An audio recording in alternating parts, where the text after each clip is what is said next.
friends, and we have one that's not here today because of loss.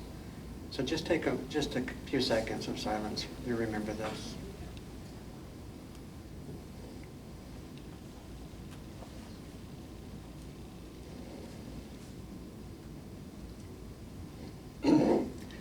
Okay, next I'd like to read a land acknowledgement. We gratefully acknowledge the Native people on whose ancestral homelands we gather, as well as the diverse and vibrant Native communities who make their home here today. Okay, before we get to the Voices in Recovery Awards, I do want to acknowledge our guests, Deputy Wallner and his wife. Thank you for coming today. And Courtney, our board member, our lone board member today. Thank you. And Leanne, who I tried to put in the corner, and she wouldn't stay there. And I didn't see Dan come in. I'm sitting in the wrong place? Yeah, your seat's over there, Dan. Dan is our newest board member. Here, everybody.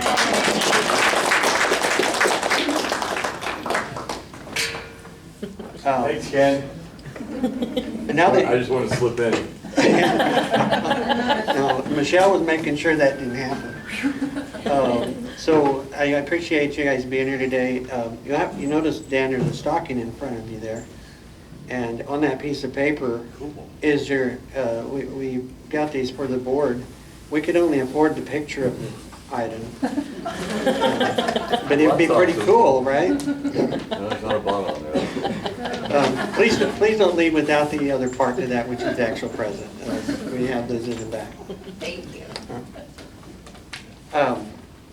I'd like to talk about the portrait of an ideal helper. We're in a helping field. And a helping field is made up of a lot of different things. SUD services, mental health services, law enforcement, social work, and in my humble opinion, our IT computer guy is helping service, right? He takes as much help as the rest of us. Each profession has its commonality simply in the makeup of the individual. So what is the ideal helper? It's not perfection. The give is will ever reach that. It's a work in progress. Each helper is unique to the respective field. It takes someone special to be successful in this field. It takes the right temperament, the right motivation, and a desire to help others. So let's consider this picture of a helper. You're committed to an honest assessment of your own strengths and weaknesses. You have a basic curiosity and an openness to learning. You have the interpersonal skills needed to establish good contact with other people, and you can apply these skills in a helping relationship. You genuinely care for people you help, and this caring is expressed by doing what is in their best interest.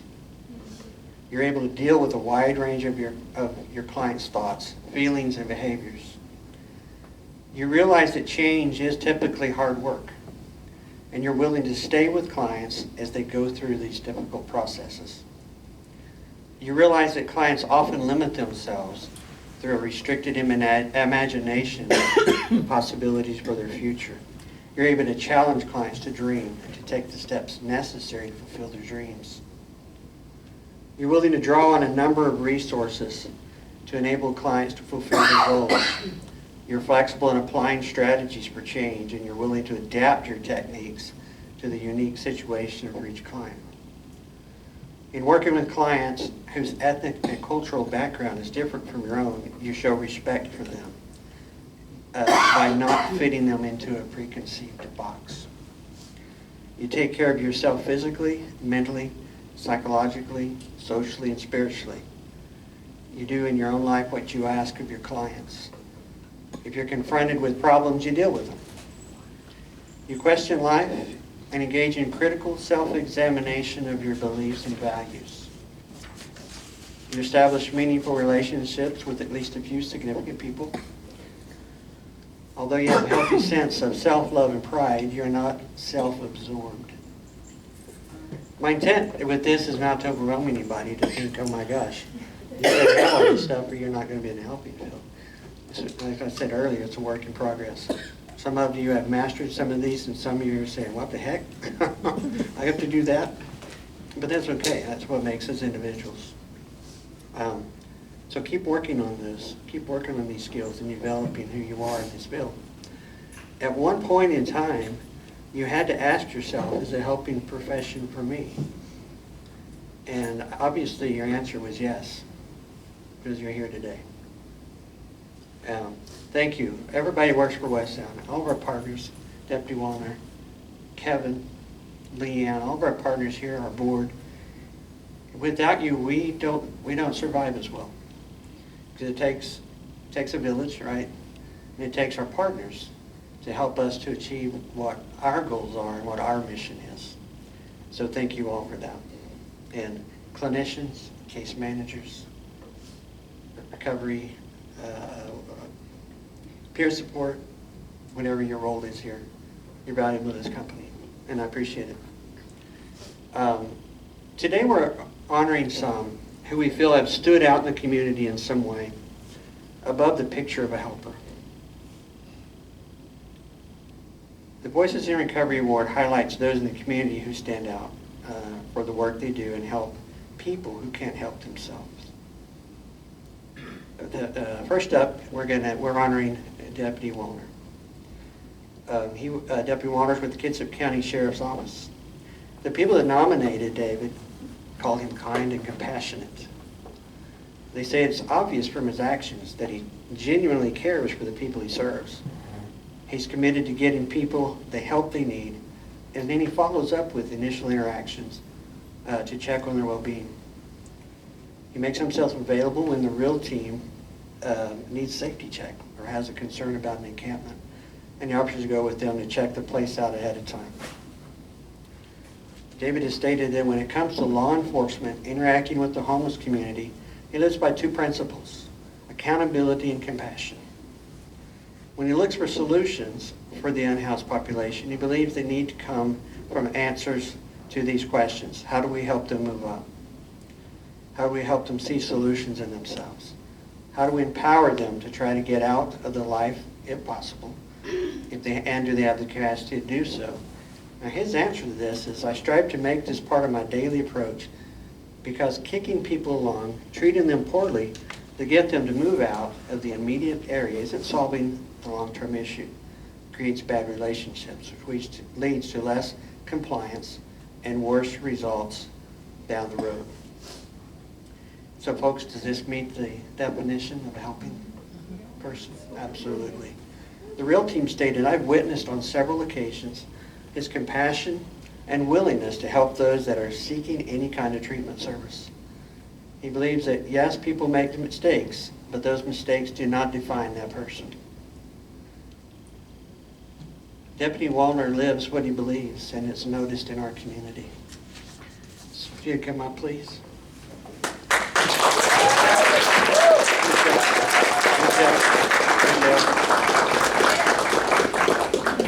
You're too late. We'd like to present this award to you for an appreciation for all you do for our community.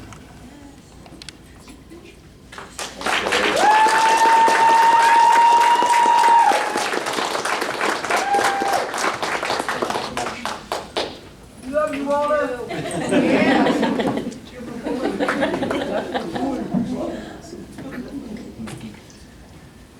This next award goes out to someone that, in my opinion, presents just an absolute miracle in a lot of ways.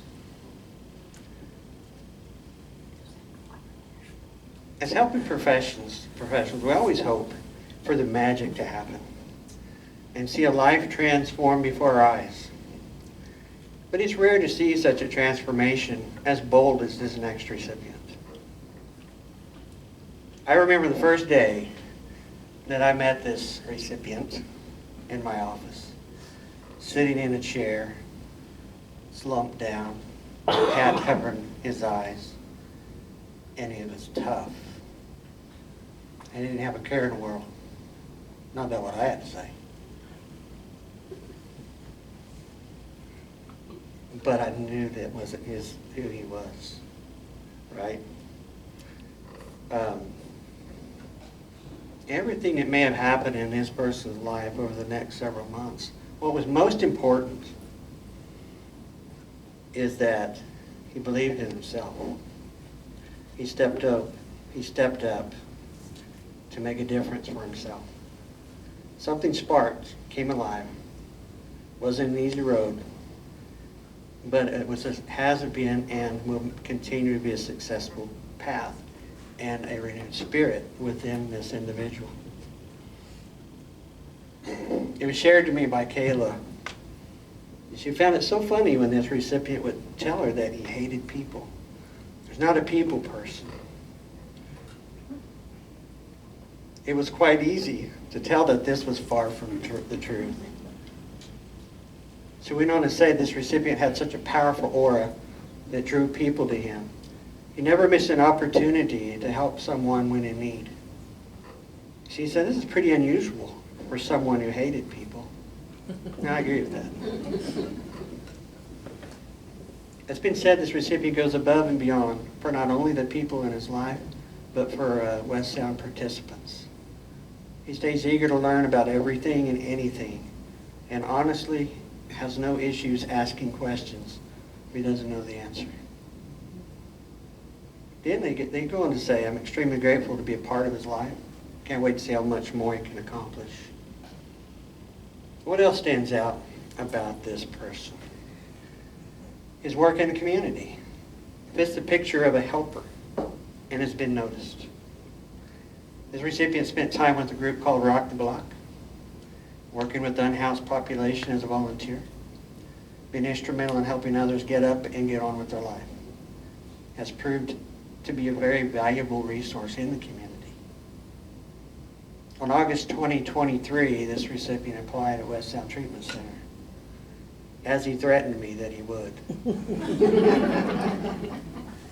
He was hired part of the REAL team, served as a case manager for a short time, and is now back on the REAL team, which was what he felt was his call. This voice is in recovery. Frankie, come on up.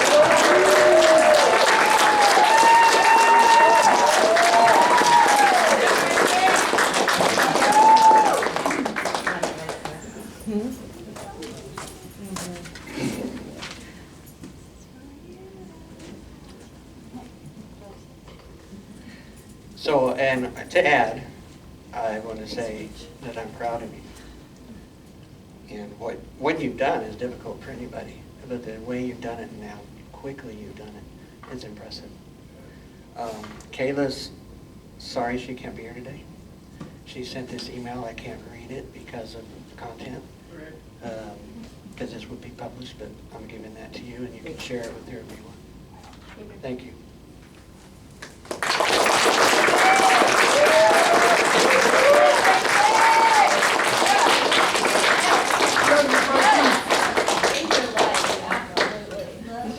And wait, there's more. There would have been, Rob was not able to make it today. But I do want to share that a little bit. Rob is our board president. He has been for 5 years. He's been a very instrumental person in my life. And I wish he was here, but I'll tell him all this in some weird way. You know, Rob came in and he refashioned the board with a new philosophy. And he made it a board that's of oversight. And allowed us to work, allowed us to do our job. And I've said this before, and I'll say it again next year. We have a board that cares about who we are and what we're capable of doing. And with his leadership and philosophy, this company changed directions. And we are who we are today. And it was a bumpy road, but we got here. And I will be honoring Rob with a Excellence in Leadership Voices in Recovery Award. and appreciation for what he's done for us. And I'll get that to him.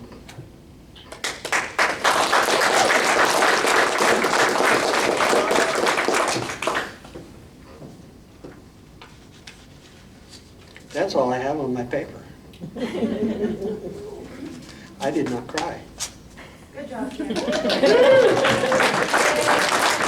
Almost, but I pulled it together. But I want to say to all of you, everybody is worthy of acknowledgement. Because everybody does something special, everybody. Sometimes you get tired of me yammering about things, but I have to do my job too. But I appreciate everybody and the work that you do. Not everybody can do, as we said earlier, not everybody's cut out for this field. Not everybody can come and take the view sometimes and then go home and enjoy their supper, because it eats them up. And it's really hard sometimes to do. Let me tell you, ask your bet. Sometimes I go home and stew, because I don't know, sometimes I don't have the answer that I think I should have to whatever. So I go home and I sit up and I think. And then sometimes you guys see emails going out at 2 o'clock in the morning. Not to answer, remember that. You don't have to answer my 2 o'clock emails, just because I don't forget. But guiding a ship like this ship takes a lot of turns and a lot of waves. And you guys help balance it and keep it going true to its course. We had a lot of changes coming up next year. Simply an ASAM. I got the books today. They're big. And there's a lot of changes going to come down over the course of the year as we start transitioning to the new ASAM. I did hear from the Department of Health, they have no timeline, but I've been advised to go ahead and start working on it. Because I know how they are. The Washington Administrative Code will say one thing and